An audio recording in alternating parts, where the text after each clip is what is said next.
जय श्री राधे कृष्णा। ओम कुकरेजा चैनल पर आपका हार्दिक स्वागत है। हरि अनंत हरि कथा अनंता में आज सुनिए स्वामी विवेकानंद की प्रेरक कहानी घमंड कभी न करने का ज्ञान। तो बात उस समय की है जब स्वामी विवेकानंद अपने लोकप्रिय शिकागो धर्म सम्मेलन के भाषण के बाद भारत वापस आ गए थे। अब उनकी चर्चा विश्व के हर देश में हो रही थी। सब लोग उन्हें जानने लगे थे।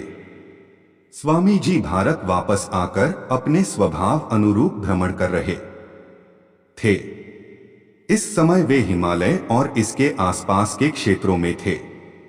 एक दिन वो घूमते घूमते एक नदी के किनारे आ गए। वहां उन्होंने देखा कि एक नाव है पर वह किनारा छोड़ चुकी है। तब वे नाव के वापस आने के इंतजार में वहीं किनारे पर बैठ गए। एक साधु वहां से गुजर रहा था। साधु ने स्वामी जी को वहां अकेला बैठा देखा तो वह स्वामी जी के पास गया और उनसे पूछा, तुम यहाँ क्यों बैठे हुए हो? स्वामी जी ने जवाब दिया, मैं यहाँ नाव का इंतजार कर रहा हूँ। साधु ने फिर पूछा, तुम्हारा नाम क्या है? स्वामी जी ने कहा, मैं विवेकानंद हूँ। साधु ने स्वामी जी का मजाक उड़ाते हुए उनसे कहा, अच्छा, तो तुम वो विख्यात विवेकानंद हो जिसको लगता है कि विदेश में जाकर भाषण दे देने से तुम बहुत बड़े महात्मा साधु बन सकते हो। स्वामी जी ने साधु को कोई जवाब नहीं दिया। फिर साधु ने बहुत ही घमंड के साथ नदी के पानी के ऊपर चलकर अपनी शक्ति का प्रदर्शन किया। कुछ दूर तक चलने के बाद साधु ने स्वामी जी कहा, क्या तुम मेरी तरह पानी पर पैदल चलकर इस नदी को पार कर सकते हो? स्वामी जी ने बहुत ही आदर और विनम्रता के साथ साधु से कहा, इस बात में कोई शक नहीं कि आपके पास बहुत ही अद्भुत शक्ति है।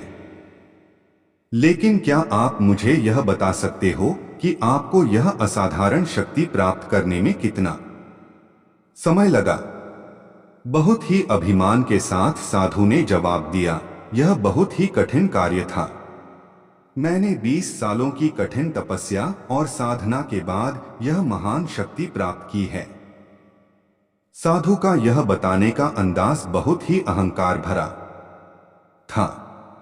यह देखकर स्वामी जी बहुत ही शांत स्वर में बोले, आपने अपनी जिंदगी के 20 साल ऐसी विद्या को सीखने में बर्बाद कर दिए जो काम एक नाव 5 मिनट में कर सकती है।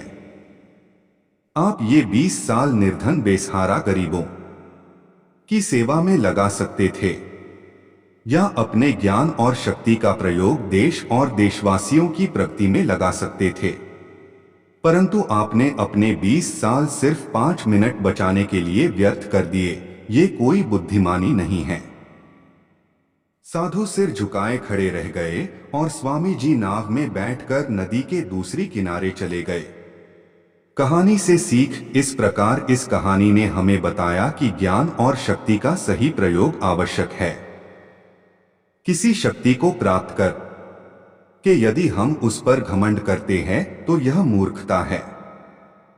शक्ति का सही जगह पर सही इस्तेमाल करना ही वास्तविकता में बुद्धिमानी है।